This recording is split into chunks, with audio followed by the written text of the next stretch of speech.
Hello बच्चों, नमस्कार, सत श्री अकाल, सलाम। मैं अजीम खान मोशन मंच पर आपका बेटे स्वागत है। और आज बेटे अपन एक नया टॉपिक लेकर आए हैं और ये टॉपिक होगा ड्रग और एल्कोहल क्यों प्रयोग। यानी नाम तो बड़ा मस्त लग रहा है यार, एल्कोहल। तो याद रखना बेटे कि ड्रग्स और एल्कोहल का दुष्प्रभाव, यानी कोई व्यक्ति अपने मजे के लिए या अपनी शान दिखाने के लिए बेटे नशा करता है, कोई एल्कोहल लेता है तो कोई ड्रग्स लेता है। लेकिन बेटे जब ये प्रभाव लगातार अगर ये लेता रहता है तो फिर ये एक आदत पड़ने वाली बीमारियां हैं, यानी ये एडिक्शन है, याद रखिएगा। तो इसी चैप्टर के अंदर अपन को ये लेना है कि बेटे जो ड्रग्स होती है यानी नशे की दवाइयां और एक एल्कोहल होता है यानी शराब, तो इसके पीने से या ड्रग्स लेने से हमारे शरीर पर क्या क्या प्रभाव पड़ने वाले हैं, ये इस अध्याय के अंदर या इस टॉपिक के अंदर अपन को डिस्कस करना है। तो बेटे मैं आपको बता देता हूं कि ये पूरा टॉपिक ही ध्यान रखना बेटे, कोई इसमें ऐसी समझने वाली बात नहीं है, सीधा आपको याद रखना है और सुनना है ना। ये आपके एनसीईआरटी का टॉपिक है और ये अध्याय 8 का ही टॉपिक है जिसके लास्ट में ये टॉपिक दे रखे हैं। तो यहां आपको देखिएगा कि जो ड्रग्स होती है बेटे यानी नशे की दवाइयां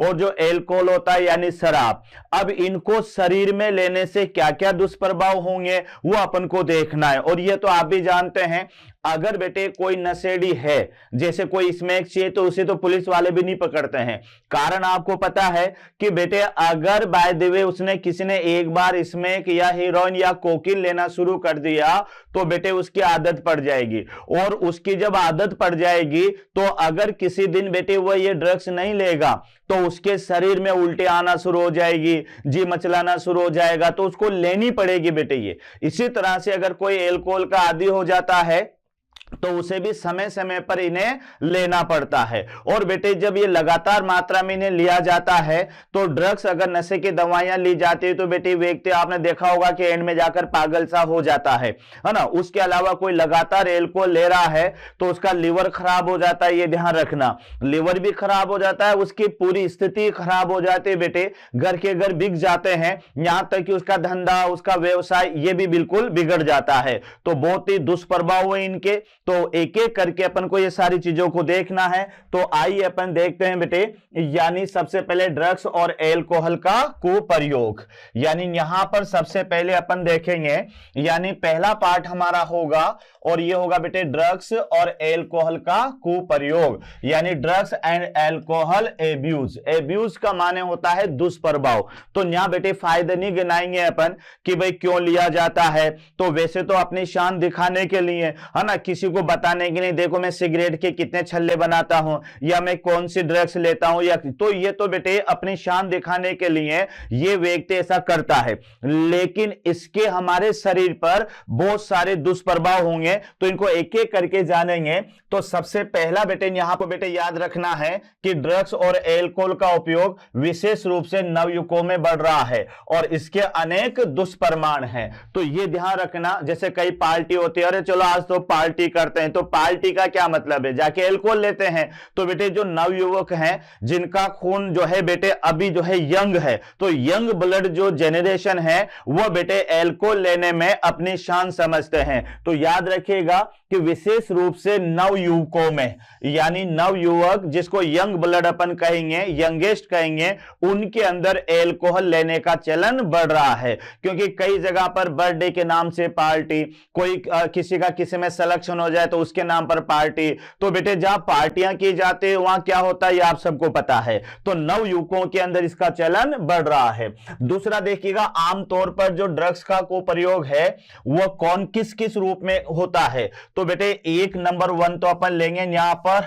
ओपियोइड यानी अफीम, है ना। इस रूप में भी ड्रग्स ली जाती है बेटे, और अफीम से आगे चलकर वो मॉर्फिन वगैरह बनाए जाते हैं, हीरोइन बनाई जाती है। दूसरे नंबर पर यहां पर बेटे अपन लेंगे यानी कैनाबिनोइड, है ना, ये भी बहुत खतरनाक ड्रग्स होती है। और तीसरे नंबर पर आप यहां पर याद करोगे कोका यानी कोकीन। तो बेटे एल्कोहल के रूप में तो एथिल एल्कोहल होता है, और नशे की दवाइयों के रूप में यहां मैं आपको बताने वाला हूं, एक तो ओपियोइड के बारे में, दूसरा बेटे कैनाबिनोइड के बारे में, और तीसरा कोका यानी इसको आप याद कर सकते हैं कोकीन, कोकीन के बारे में। यानी बेटे जितना जो है कहते हैं ना बड़े बाप की औलाद, तो बेटे बड़े बाप की औलादों को पैसा ज्यादा मिलता है और ये सारी की सारी जो ड्रग्स है ये बेटे बहुत महंगी ड्रग्स होती है। तो ये अधिकतर जो बिगड़ेल बाप के बिगड़ेल औलादे होती है वो ये ड्रग्स का नशा करती है और एक बार अगर नशे के दलदल में वो धंस जाता है तो फिर बेटे बाहर निकलना आसान नहीं होता। यानी इसमें आना तो आसान होता है, जाना आसान नहीं होता, ध्यान रखना। तो ये नशे की दवाइयां हैं, तो इनको वन बाय वन अपन लेते हैं बेटे। तो सबसे पहली है हमारे पास में ओपियोइड्स, यानी बेटे मैंने आपसे कहा था कि ये एक प्रकार की अफीम से प्राप्त होने वाली एक ड्रग्स है। तो ये जो ड्रग्स होती है ये हमारे केंद्रीय तंत्रिका तंत्र यानी बेटे जिसको अपन कहेंगे सीएनएस। अब सीएनएस के अंदर ब्रेन भी आ गया और हमारा स्पाइनल कॉर्ड भी आ गया। तो इस ड्रग से एक तो हमारा तंत्रिका तंत्र और एक बेटे जठरांत्र यानी जिसको डाइजेस्टिव आप कह सकते हो, डाइजेस्टिव सिस्टम, और दूसरा यहां पर मौजूद ओपियोइड ग्राई यानी रिसेप्टर्स जिसको आप कह सकते हो बेटे संवेदांग से बंध जाते हैं। यानी यहां आप देखो कि जो ओपियोइड्स प्रकार की जो ड्रग्स होती है ये हमारे केंद्रीय तंत्रिका तंत्र के संवेदांग और हमारे डाइजेस्टिव सिस्टम के जो संवेदांग होते हैं उनसे बंध जाते हैं, है ना, उनसे बाइंड हो जाते हैं बेटे। तो फिर संवेदनाओं को लाने ले जाने में प्रॉब्लम आना शुरू हो जाती है।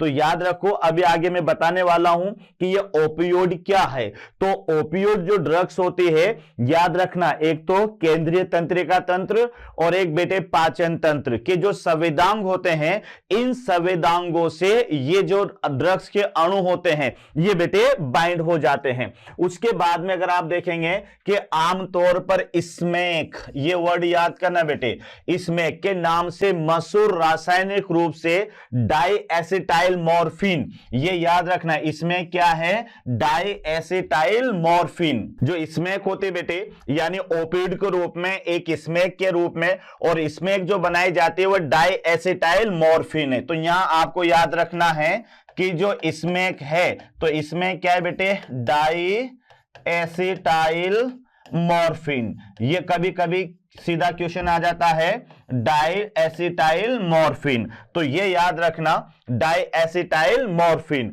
तो ये तीखा सफेद रंग का और तीखा रवेदार पाउडर होता है।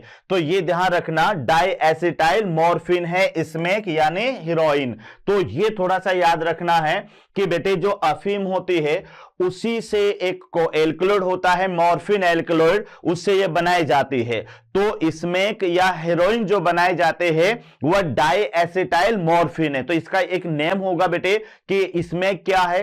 तो स्मैक याद है ना, नाक के थ्रू या इंजेक्शन के थ्रू बेटे स्मैक को लिया जाता है और बहुत ही खतरनाक, बहुत ही आदत पड़ने वाली ये जो है यह है बेटे नशे की दवा। अगर एक बार कोई व्यक्ति इस स्मैक को ले ले, अगर किसी से बदला निकालना हो तो बेटे उसे एक बार स्मैक पिला दो तो फिर उसकी आदत पड़ जाती है, तो वो सारे काम वो करता है जो कि कोई दूसरा व्यक्ति उसे करवाना चाहता है। तो यह आदतन पड़ने वाली एक नशे की दवा है जिसे स्मैक कहते हैं। और स्मैक जो प्राप्त की जाती है यह अफीम के एक एल्कलॉइड होता है बेटे जिसका नाम है डाइएसिटाइल मॉर्फिन, वहां से इसे प्राप्त किया जाता है। और यह एक प्रकार का सफेद रंग का गंधहीन और तीखा और रवेदार यौगिक होता है। देखा होगा ना कि इसमें यानी पुड़िया जो होते हैं नमक के जैसी लगती है, तो सफेद रंग का पाउडर होता है बेटे, ये सफेद रंग का पाउडर होता है जिसे नाक से भी खींचा जाता है या फिर इंजेक्शन में भरकर जो है बेटे वह लिया जाता है।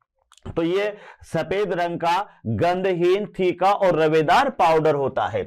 यह मॉर्फिन के एसिटिलीकरण से प्राप्त होता है। यानी याद रखना बेटे एसिटिलीकरण से प्राप्त होता है, यानी मॉर्फिन का डाइएसिटाइल में कन्वर्ट हो जाना, इसको कहेंगे अपन एसिटिलीकरण। जो पोस्त के पौधे, अब ये पोस्त क्या होता है बेटे, तो पोस्ट का माने होता है अफीम, ये याद रखना। जो पोस्त के पौधे पेपेवर सोमनीफेरस यानी ये बेटे अफीम है, ये अफीम का आप वैज्ञानिक नाम भी याद कर लेना, पेपेवर सोमनीफेरस के लेटेक्स के निष्कर्षण से प्राप्त की जाती है। तो ये आपको थोड़ा सा याद रखना है कि बेटे हमारे पास में ड्रग्स में पहला है ओपोइड। तो ओपोइड बेटे ओपीएम से आया है और ओपीएम का माने अफीम होता है। अफीम के पौधे का वैज्ञानिक नाम पेपेवर सोमनीफेरस है और इसमें कई सारे एल्कलॉइड होते हैं बेटे, यानी इसमें जो है क्या कहते हैं एल्कलॉइड में बेटे कोडीन भी होता है, इसके अंदर मॉर्फिन भी होता है ना। तो इसके एक एल्कलॉइड है जिसका नाम है मॉर्फिन। तो मॉर्फिन का पहले एसिटिलीकरण किया जाता है और उससे बनता है डाई एसिटाइल मॉर्फिन। और बेटे ये जो डाई एसिटाइल मॉर्फिन है यह आगे चलकर स्मैक या हीरोइन बनाने में काम आती है।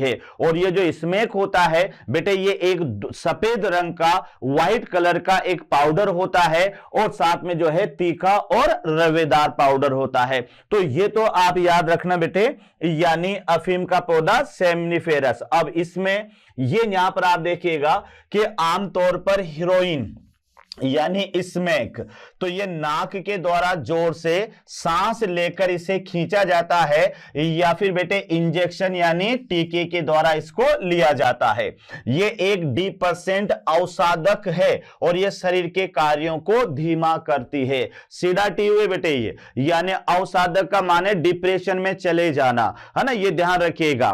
तो जब लगातार इसको लेते रहेंगे तो व्यक्ति डिप्रेशन में आ जाएगा। अगर इसको किसी दिन ये नहीं मिली तो बेटे ये जो है क्या कहते हैं कई सारे शरीर में इसके प्रभाव उत्पन्न होना शुरू हो जाते हैं, है ना। ये लड़ना झगड़ना शुरू कर देता है, घर में चोरियां करना शुरू कर देता है। तो ये है बेटे हमारे पास में ओपोइड। तो याद रखना ओपोइड एक अफीम से बनाई जाने वाली एक दवा है। एक दवा तो क्या कहेंगे इसको, एक औषधि है जिसको अपन नशे की औषधि कह सकते हैं और इसका नाम होगा स्मैक यानी हीरोइन। यहां तक क्लियर। ये बेटे अफीम के पौधे जिसका वैज्ञानिक नाम है पेपेवर सोमनीफेरस, उस पौधे का एक एल्कलॉइड होता है।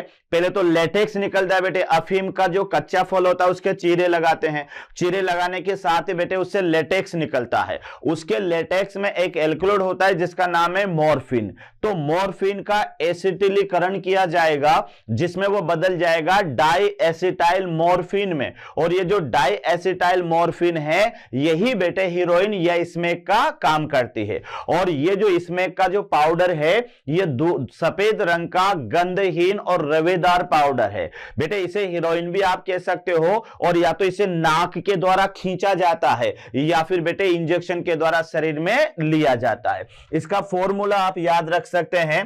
तो इसमें याद रखना बेटे, इसमें दो जो वले हैं यानी टू रिंग, ये वाली तो बेटे ये तो साइक्लिक रिंग है और दो जो इसमें हैं जैसे 1 और 2 ये दोनों की दोनों तो साइक्लिक हैं। और ये वाली जो रिंग है बेटे ये यहां पर है हेट्रोसाइक्लिक रिंग। तो इसमें और ये वाली रिंग है तो दो तो बेटे हेक्सागोनल है और यहां पर एक पेंटागोनल है, ये भी पेंटागोनल है। तो यहां 1 और 2 और 3 ये तो बेटे साइक्लिक है और नंबर 4 और नंबर 5 ये यहां पर हेट्रोसाइक्लिक रिंग है। तो ये फॉर्मूला अगर आपसे पूछा जाए तो बेटे ये फॉर्मूला आपको याद रखना है 1 2 3 ये तो हेक्सागोनल साइक्लिक रिंग इसमें आएगी और 4 और 5 जिसके साइकिल में बेटे ऑक्सीजन आ रहा है तो ये हेट्रोसाइक्लिक रिंग होती है और ये 5वें नंबर की भी हेट्रोसाइक्लिक रिंग है।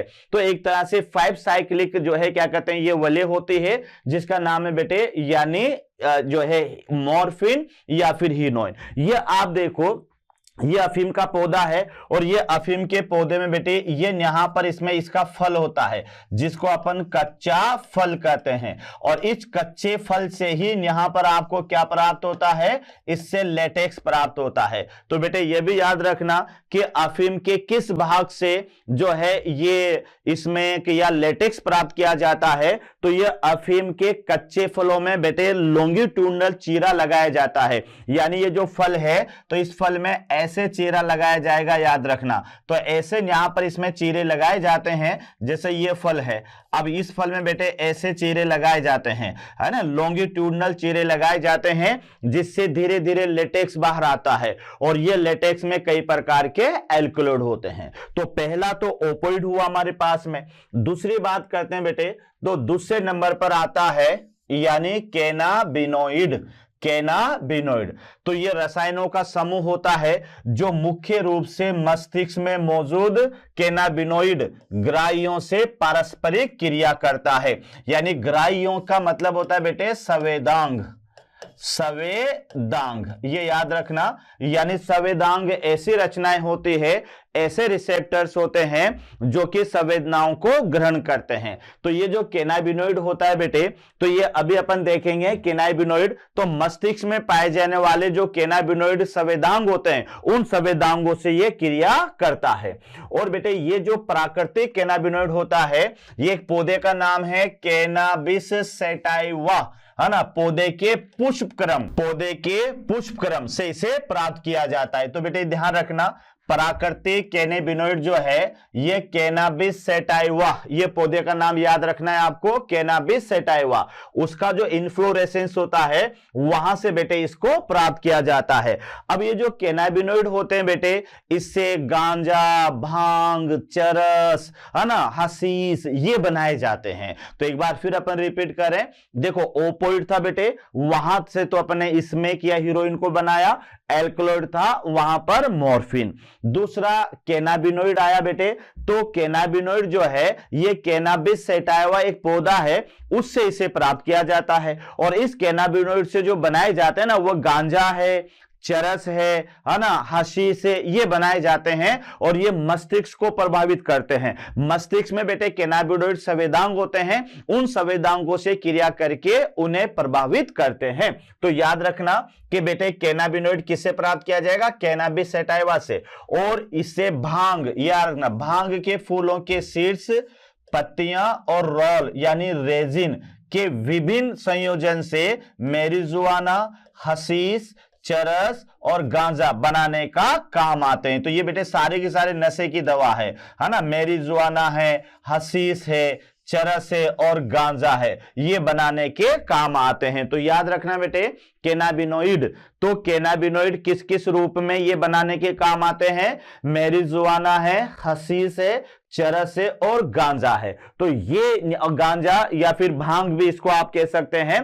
तो बेटे ये इसके बनाने में काम आते हैं। अब इनका दुष्प्रभाव क्या क्या होता है, तो यहां आप देख ले इनके दुष्प्रभाव में कि आमतौर पर बेटे इसमें क्या होगा, एक तो अंतः शोषण और मुंह द्वारा खाने वाले मादक पदार्थ शरीर के हृदय वाहिका तंत्र यानी कार्डियोवैस्कुलर सिस्टम को प्रभावित करते हैं। देखो बेटे कि जो भी गांजा, भांग, चरस लेगा तो एक तो बेटे नशा तो चढ़ेगा ही सही, लेकिन नशा चढ़ने के साथ साथ दुष्प्रभाव क्या होंगे, तो एक तो उसको सांस लेने की जो प्रक्रिया है ना, जिसको अंतःशोषण कहते हैं, इंस्पायरेशन कहते हैं, यह क्रिया बाधित हो जाएगी। और एक उसका पूरा का पूरा कार्डियोवैस्कुलर सिस्टम यानी बेटे हृदय से संबंधित तंत्र जो होते हैं इसे कार्डियोवैस्कुलर सिस्टम कहते हैं। तो यह उसका प्रभावित हो जाएगा, यानी रक्त के आने जाने की जो प्रवाह की गति है वह गति भी बेटे कम हो जाएगी। तो यह आपको यहां पर याद रखना है। आगे अपन बढ़ते हैं, तो बेटे यहां पर तीसरा आता है जिसको अपन क्या कहेंगे, कोका या फिर कोकीन। तीसरा प्रकार का जो ड्रग्स है ये कोका या कोकीन।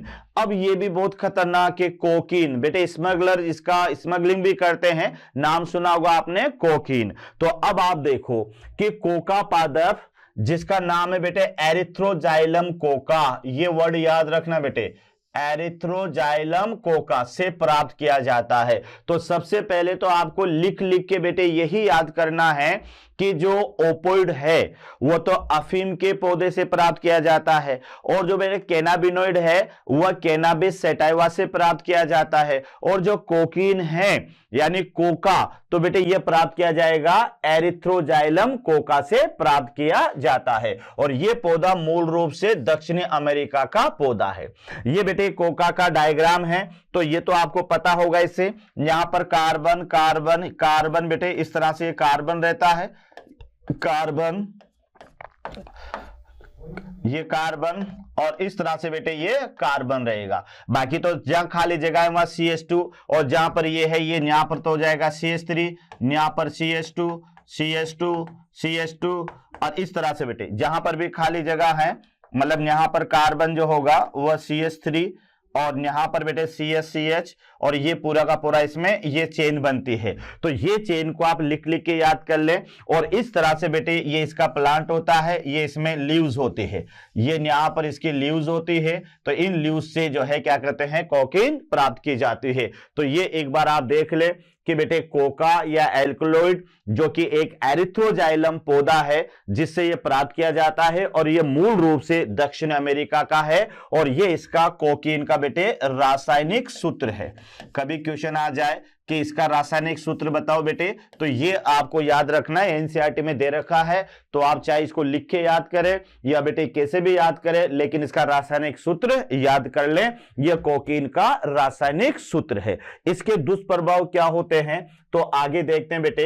ये जो कोकीन है ये न्यूरोट्रांसमीटर है ना, न्यूरोट्रांसमीटर क्या होते हैं बेटे, तंत्रिकीय हार्मोन, जिसमें एसिटाइकोलिन है ना, एडिनलिन, नॉरएडिनलिन, डोपामिन, सेरोटोनिन, ये कई सारे न्यूरोट्रांसमीटर होते हैं जो तंत्रिकीय आवेगों को एक स्थान से दूसरे स्थान पर पहुंचाने का कार्य करते हैं। तो बेटे यहां आप देख लीजिएगा कि ये तंत्रिका यानी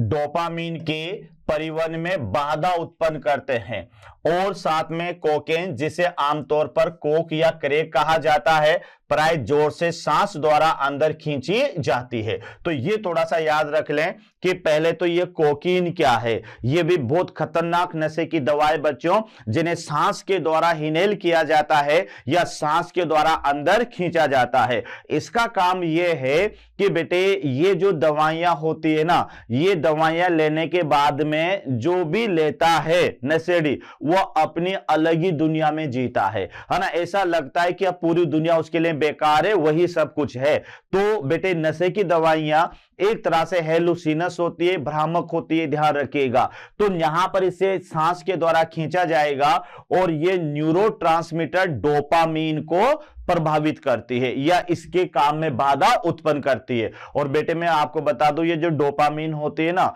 ये डिप्रेशन, अगर इसमें कमी आ जाए तो व्यक्ति डिप्रेशन में चला जाता है। यानी बेटे अधिकतर सर्दियों के दिनों में व्यक्ति जो है क्या करे, डोपामीन का सेक्रेशन थोड़ा सा कम होता है। तो डोपामीन एक न्यूरोट्रांसमीटर होता है और बेटे यह आवेगों के प्रसारण में मदद करता है। तो डोपामीन के कम सेक्रेशन से व्यक्ति डिप्रेशन का शिकार भी हो जाता है। तो ये जो कोकीन है ये डोपामीन के ट्रांसमीटर में या डोपामीन के परिवहन में बाधा उत्पन्न करती है। तो बेटे इसको लेने से व्यक्ति डिप्रेशन में जा सकता है, तनाव में जा सकता है। उसके बाद में देखो इसका केंद्रीय तंत्रिका तंत्र पर जोरदार स्टिमुलेटिंग असर पड़ता है या जोरदार उद्दीपक असर पड़ता है, और यह सुखाभास यानी बेटे यूफोरिया या ऊर्जा में वृद्धि की अनुभूति देती है।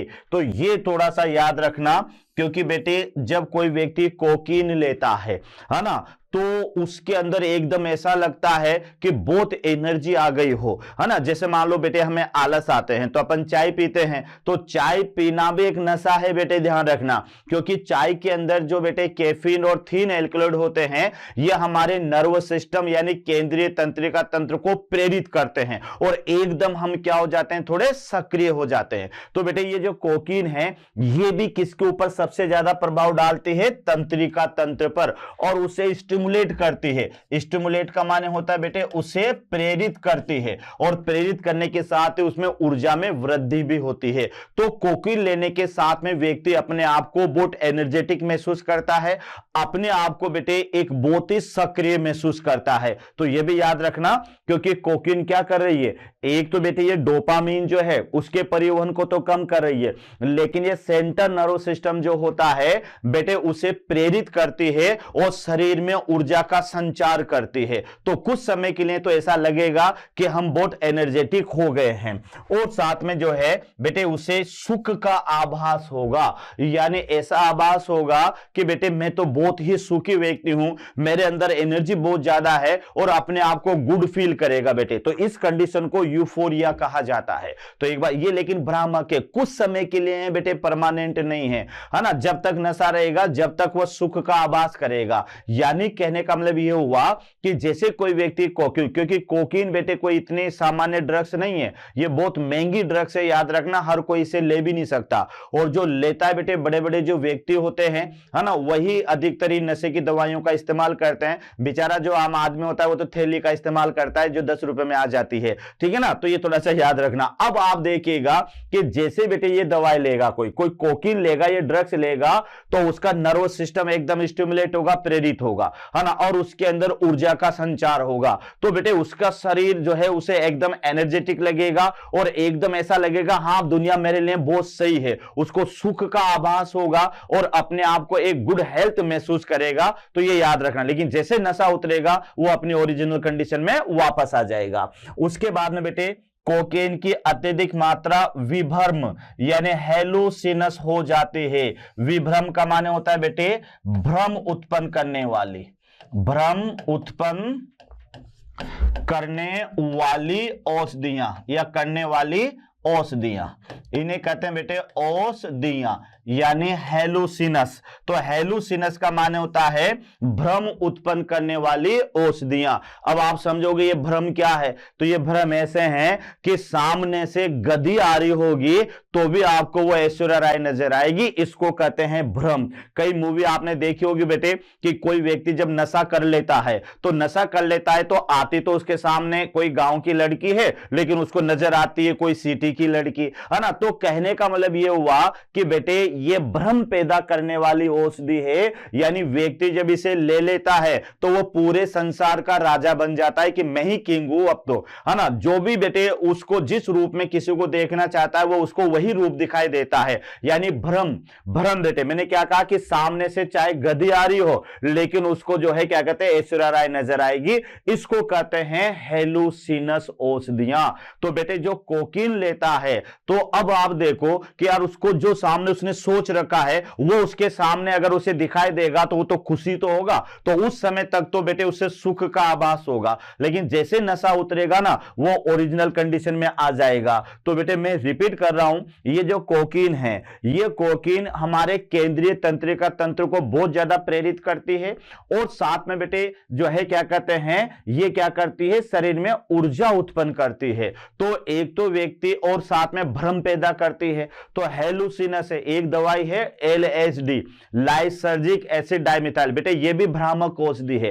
तो जो भी भ्रामक औषधियां होती है वो बेटे भ्रम पैदा कर देती है, व्यक्ति को ऐसा लगता है कि ये संसार मेरे लिए ही बना है, आसपास की चीजों को फिर उससे कोई लेना देना नहीं होता है। तो यहां आप देख लीजिएगा कि ये हेलुसिनस है यानी ये भ्रम उत्पन्न करने वाली औषधि है। तो ये भी आपको बेटे याद रखना है। उसके बाद में आगे अपन चलें तो अगले आते बेटे नंबर 4 पर बारबिट्यूरेट है, उसके अलावा एफटेपिन है और बेंजाडाइजेपिन है। ये कुछ अन्य औषधियां हैं बेटे, अन्य ड्रग्स है। भाई आपको 3 तो मेन याद कर लेना, एक तो बेटे स्मेक, है ना, उसके अलावा बेटे दूसरा जो आपने पढ़ाया वो जो है क्या कहते हैं बेटे यानी डोपामीन है, उसके अलावा जो है स्मेक है, मॉर्फिन है ना, गांजा है, भांग है, ये सारे की सारी औषधियां हैं। अब इनके अलावा जो ड्रग्स है वो ड्रग्स है बेटे बारबिट्यूरेट, ये याद रखना, नाम आप याद कर लीजिएगा,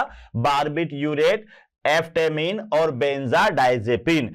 यह ड्रग्स इन जैसे अन्य ड्रग्स को अवसाद यानी डिप्रेशन और अनिद्रा जैसे मानसिक व्याधि से ग्रस्त रोगियों को सहायता के लिए सामान्यतः औषधि के रूप में इन्हें लिया जाता है। लेकिन इनके भी क्या हैं दुष्प्रभाव हैं बेटे, ऐसा नहीं है, इनके उपयोग भी होते हैं, जैसा अफीम है। अब अफीम का उपयोग भी तो है क्योंकि अफीम जो है बेटे वो एक दर्द निवारक का काम करती है। जैसे कई ऑपरेशन शल्य चिकित्सा होती है तो पुराने जमाने में बेटे उसको थोड़ी सी अफीम दे दिया करते थे ताकि उसको दर्द का आभास कम हो। तो इसी तरह से मैं आपको बता रहा हूं कि ये जो अन्य ड्रग्स है जैसे बारबिट्यूरेट है, एफटेपिन है, बेंजाडाइजेपिन है, तो बेटे ये जो ड्रग्स हैं इनका जो उपयोग लिया जाता था वह एक तो डिप्रेशन का कोई व्यक्ति शिकार हो या कोई अनिद्रा का शिकार हो, जैसे मानसिक रोगों में ग्रस्त की इन रोगियों की सहायता के लिए इसे सामान्य औषधि के रूप में काम में लिया जाता है, लेकिन बेटे इनके भी दुष्प्रभाव है। तो याद रखना इनके यूज तो क्या है कि किसी को नींद नहीं आ रही है उसको लिए बेटे ये ड्रग्स दी जाती थी। किसी का डिप्रेशन में चला गया तो डिप्रेशन वाले ग्रस्त रोगियों को भी ये औषधियों के रूप में इसका इस्तेमाल किया जाता है। तो ये थोड़ा सा याद रखना बेटे कि ये जो यहां पर औषधियां हैं इनका मानव के लिए उपयोग भी है और इनके दुष्प्रभाव भी है ना। उसके बाद में आप देखिएगा कि बेटे मॉर्फिन, अब देखो यहां पर जैसा मैंने कहा था कि मॉर्फिन एक बहुत प्रभावी सीडेटिव और पीड़ाहारी है। पीड़ाहारी को बेटे कहते हैं एनाल्जेसिक, एनाल्जेसिक यानी इसको हिंदी में कहेंगे दर्द निवारक, दर्द निवारक, है ना। तो ये ध्यान रखना सीडाटिव होता है बेटे एक तरह से जो है क्या कहते हैं संदमन वाली दवा है ये, और पीड़ाहारी और जिन रोगियों को शल्य चिकित्सा हुई है उनके लिए ये उपयोगी है। जैसा मैंने आपसे कहा था कि मॉर्फिन, ये मॉर्फिन बेटे एक तो एक सही अनुभव देने वाली सीडाटिव औषधि है और साथ में पीड़ाहारी है यानी दर्द निवारक है। तो अगर बाय द वे बेटे जब पहले एनेस्थेसिया का कोई उपयोग नहीं होता था तो उस जमाने के अंदर ये मॉर्फिन ही वहां पर काम आती थी। तो मॉर्फिन जिसको मान लो कोई शल्य चिकित्सा होती है बेटे तो बाद में दर्द भी होता है, तो उस दर्द को सहन करने के लिए उसे ये दवाई या इस ड्रग्स का उपयोग करना पड़ता था। तो पुराने जमाने में बेटे ऑपरेशन करते समय ये मॉर्फिन का यूज लिया जाता है। तो ये मॉर्फिन एक दर्द निवारक है और सीडाटिव औषधि है। तो जिन व्यक्तियों में बेटे ये जो है क्या कहते हैं ऑपरेशन होता है तो ऑपरेशन के बाद में बेटे दर्द होता है, ध्यान रखना भाई ऑपरेशन तो चलो ठीक है चीर फाड़ कैसे भी करके कर देंगे बेटे एनेस्थेसिया देके, लेकिन वो एनेस्थेसिया हमेशा तोड़ी रहता है, बाद में उसका नशा उतर जाता है तो फिर दर्द होना शुरू हो जाता है। तो उस समय बेटे मॉर्फिन वगैरह दी जाती है ताकि दर्द का आभास कम हो। तो एक तो वहां इसका यूज लिया जाता है। उसके अलावा जब ये औषधियां चिकित्सा के बजाय, अब सुनो ध्यान से बेटे कि ये तो सारे के सारे उपयोग होंगे इसके चिकित्सा में, लेकिन कोई व्यक्ति अगर चिकित्सा के बजाय इनको नशे के रूप में लेने लग जाएगा तो बेटे जब बार बार इन्हें लेगा तो उनको क्या है ये इनके लेने की लत पड़ जाएगी, याद रखना, यानी उसकी आदत पड़ जाती है। तो आप देखिएगा कि यह औषधियां चिकित्सा के बजाय दूसरे उद्देश्यों से ली जाती है या इतनी मात्रा में बार बार ली जाती है तो यह व्यक्ति की शारीरिक कार्यकी और मनोवैज्ञानिक कार्यों को गड़बड़ा देती है और यह ड्रगों का कुप्रयोग बन जाता है, यह ड्रग्स का कुप्रयोग बन जाता है। बेटे अभी अपन ने कहा कि पहले वाली जो बेंजाडाइमिन वगैरह है वह मनोवैज्ञानिक के लिए दी जाती है या कोई डिप्रेशन वाले रोगी को दी जाती है या बेटे कोई व्यक्ति को नींद नहीं आ रही उनको दी जाती है। मॉर्फिन जिसके बारे में अभी अपन ने याद किया कि शल्य चिकित्सा के बाद में जो दर्द होता है बेटे उस दर्द निवारक के लिए या पीड़ाहारी के लिए जो है मॉर्फिन दी जाती है। तो ये तो इनके चिकित्सक उपयोग है, ध्यान रखना, ये तो बेटे इनके चिकित्सक उपयोग है। लेकिन जब कोई व्यक्ति इन ड्रग्स का बार बार सेवन करता है तो फिर बेटे ये इनका दुष्प्रयोग शुरू हो जाता है और दुष्प्रयोग शुरू होने से क्या होगा बेटे कि उस व्यक्ति की शारीरिक स्थिति गड़बड़ा जाती है, उस व्यक्ति की कार्यकी यानी शारीरिकी का माने शरीर कमजोर हो जाता है बेटे।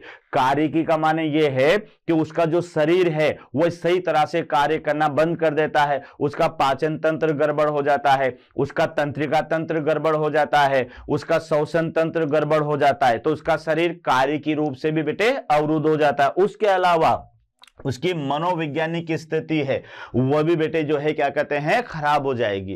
तो अधिकतर देखा होगा कि जो नशे की दवाइयां लेते हैं वो बेटे पागल जैसी हरकतें करते, कितना अरे तो नशेड़ी है ना, नशेड़ी है यानी उनको बेटे ये पता नहीं रहता कि समाज में क्या कहेंगे मैं ये लूंगा तो, या ये व्यक्ति मेरे बारे में क्या सोचेगा, ठीक है ना। तो ये उसकी मनोवैज्ञानिक स्थिति भी खराब हो जाती है। तो बेटे जब इन दवाइयों का जो कि अगर एक लिमिट मात्रा में लें तो तो इनका चिकित्सा महत्व है। लेकिन बेटे जब इन औषधियों को बार बार लिया जाता है तो फिर बेटे ये औषधियां शारीरिक रूप से, मानसिक रूप से और साथ में शारीरिक रूप से शरीर को प्रभावित करती है, और यही इन दवाइयों का क्या कहलाता है, दुष्प्रयोग कहलाता है। तो याद रखना बेटे, यही ये ड्रग्स क्या बन जाते हैं, इनका कुप्रयोग बन जाते हैं। तो ये हमारे पास में टॉपिक था बेटे, ड्रग्स और एल्कोहल कुप्रयोग।